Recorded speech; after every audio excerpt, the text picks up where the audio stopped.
ரஜினிகாந்த் அவர்களுடைய கூலி திரைப்படம் ஃபர்ஸ்ட் வீக்கெண்ட் கலெக்ஷன் முதல் 4 நாட்கள் எவ்வளவு கலெக்ஷன் பண்ணிருக்கு. ஸோ யார் யாரெல்லாம் அடிச்சு ஓட விட்டுருக்கு, யார் யாரெல்லாம் கதை இருக்கானுங்க, எல்லாமே இந்த வீடியோல பேச போறோம். லைக் பண்ணி, ஷேர் பண்ணி, சப்ஸ்கிரைப் பண்ணி சப்போர்ட் பண்ணுங்க. வீடியோ கடைசி வரை பாருங்க. சூப்பர் ஸ்டார் அவர்களுடைய கூலி திரைப்படம் ஆகஸ்ட் 14ஆம் தேதி ரிலீஸ் ஆகி மிகப்பெரிய பல சாதனைகளை வசூல்ல செஞ்சுக்கிட்டு இருக்குன்னு சொல்லணும். ஸோ 4 நாட்கள் இப்போ கம்ப்ளீட் ஆயிருக்கு. வியாழன், வெள்ளி, சனி, ஞாயிறு. இந்த 4 நாட்கள் எவ்வளவு கலெக்ஷன் பண்ணிருக்கு, என்னென்ன சாதனை எல்லாம் செஞ்சிருக்குங்கிறத நம்ம பேச போறோம். ஆல்ரெடி நான் சொல்லியிருந்தேன் 3 நாட்கள் கலெக்ஷன், டே 1, டே 2, டே 3. இந்த 3 நாட்கள்லயே பாத்தீங்கன்னா படம்ங்கிறது 400 கோடி ஆல்ரெடி கலெக்ஷன் அப்படிங்கிறது பண்ணிடுச்சு. இப்போ 4வது நாள் கலெக்ஷன் அப்படிங்கிறதுமே சரி சிறப்பா முடிஞ்சிருக்குன்னு சொல்லணும். இந்த 4 நாட்கள்ல பாத்தீங்கன்னா இந்த கூலி திரைப்படம் பாத்தீங்கன்னா 500 கோடி அப்படிங்கிற அந்த ஒரு மார்க்கை கிராஸ் பண்ணிருக்குங்கிறதா நிதர்சனமான உண்மை. ஸோ 5 நாட்கள்ல என்ன வரப்போகுது, இந்த திங்கக்கிழமைங்கிறது நம்ம நாளைக்கு பார்க்கலாம். இந்த 4 நாட்கள் தான் இம்பார்ட்டன்ட் ஆக்சுவலி. ஏன்னா திங்கக்கிழமையிலேருந்து ஒர்க்கிங் டே ஆரம்பிச்சிடும்.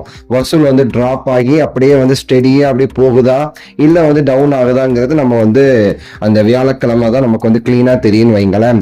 இந்த 4 நாட்கள்ல நேற்று இந்த ஞாயிற்றுக்கிழமை பார்த்தீங்கன்னா சாட்டர்டே விட நல்ல ஒரு புக்கிங் நடந்திருக்கு. கிட்டத்தட்ட பாத்தீங்கன்னா 95 கோடி கலெக்ஷன் பண்ணிருக்குன்னு சொல்றாங்க.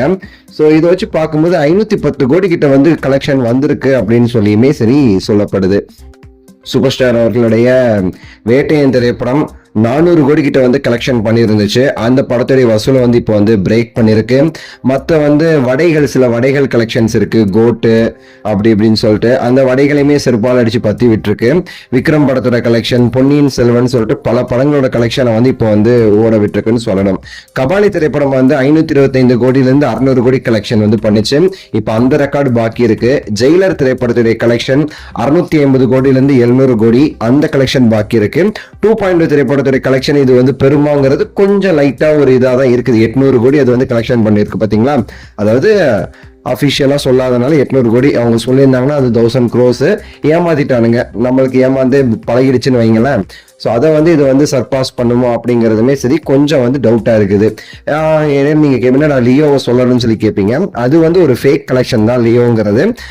என்னதான் அது ப்ரொடியூசர் அப்படி எப்படின்னு சொல்லி போட்டாலுமே அது ஒரு ஃபேக் கலெக்ஷன். எவ்வளோ 600 crores சொல்லி அது லியோ சொல்றாங்க. அதை இந்த வீக்கெண்டுக்குள்ள, அதாவது அடுத்த ஞாயிற்றுக்கிழமைக்குள்ள இது தாண்டிடும்னு சொல்லிட்டு எதிர்பார்க்கப்படுது. பார்ப்போம். ஜெயிலர் கலெக்ஷன் இதெல்லாம் பாக்கி இருக்குதுங்க. மற்ற எல்லா கலெக்ஷனுமே அடிச்சு ஓட விட்டுடுச்சு. நீங்க பாக்குற இந்த டைம்ல அபிஷியலா சன் பிக்சர்ஸ் போஸ்ட் போட்டாங்க அப்படின்னா நான் இந்த டைம்ல இந்த போட்டோ வரும், சரிங்களா? அப்ப அது பாத்துக்கங்க. இல்லைன்னா அவங்க போடலன்னு அர்த்தம். எனக்கு அவங்க மேலதான் பயமா இருக்கு. உண்மையான கலெக்ஷனை போடுவாங்களா இல்ல ஆல்ரெடி இந்த ட்ராக்கர்ஸ் கம்மி பண்ணிட்டே இருக்கானுங்க கலெக்ஷனை. அவனுங்க இப்பதான் 350 400 கோடின்னு சொல்லிட்டு இருக்கானுங்க. அவங்களுக்கு ஏத்த மாதிரி போடுவாங்களாங்கிறது கொஞ்சம் எனக்கு பயமா தான் இருக்குது. என்ன பண்ண போறாங்கன்னு தெரியல, பொறுத்திருந்து பார்ப்போம். உங்க கருத்து சொல்லுங்க, லைக் பண்ணுங்க, ஷேர் பண்ணுங்க, சப்ஸ்கிரைப் பண்ணுங்க. அடுத்த வீடியோவில் சந்திக்கின்றேன். நன்றி, வணக்கம், மகிழ்ச்சி.